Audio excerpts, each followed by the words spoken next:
ব্যাংকের সার্ভিস দেওয়াটা মোটেও সহজ কাজ নয়। কত কিছু যে জানতে হয়, প্রত্যেকটি ক্লায়েন্টের চাওয়া, তাদের চাহিদাগুলো আমাদেরকেই দেখতে হয়। তাদের জমা এবং উত্তোলনের কাজগুলো করতে হয় অনেক নিখুঁতভাবে, যেন কোথাও কোনো ভুল না হয়।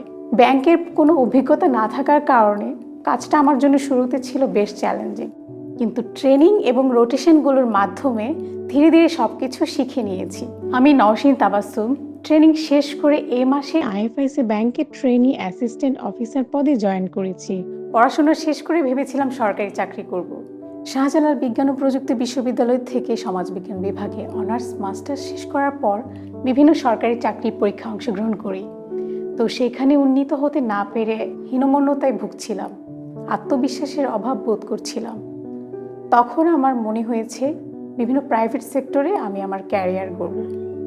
তারপর ক্যারিয়ার কাউন্সেলিংয়ের জন্য খোঁজাখুঁজি শুরু করি।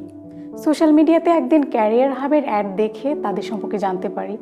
ক্যারিয়ার হাব ব্র্যাক পরিচালিত একটি প্রতিষ্ঠান হয়, আমি নির্দ্বিধায় তাদের সাথে যোগাযোগ করি। আমি ক্যারিয়ার হাবের জব রেডিনেস ট্রেনিংয়ের বেশ কয়েকটি সেশনে অংশগ্রহণ করি।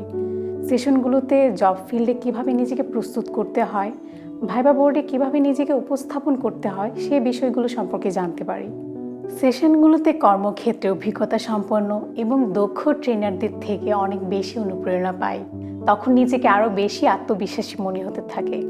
সবগুলো সেশন শেষ করার পর একটি স্বনামধন্য ব্যাংকে ইন্টারভিউর জন্য কল পাই এবং ইন্টারভিউ বোর্ডে নিজেকে এবং নিজের স্কিলগুলোকে আরও সাবলীলভাবে উপস্থাপন করতে পারি। প্রফেশনাল ফিল্ডে সব কিছু যেভাবে চাই ঠিক সেভাবে হয় না, অনেক চ্যালেঞ্জ এবং অভিজ্ঞতার মধ্য দিয়ে যেতে হয়। তাই পড়াশোনার পাশাপাশি একটা সঠিক ক্যারিয়ার গাইডেন্স পাওয়া খুবই গুরুত্বপূর্ণ। একটা সঠিক ক্যারিয়ার গাইডেন্সই পারে আমাদেরকে আমাদের লক্ষ্যে পৌঁছে দিতে।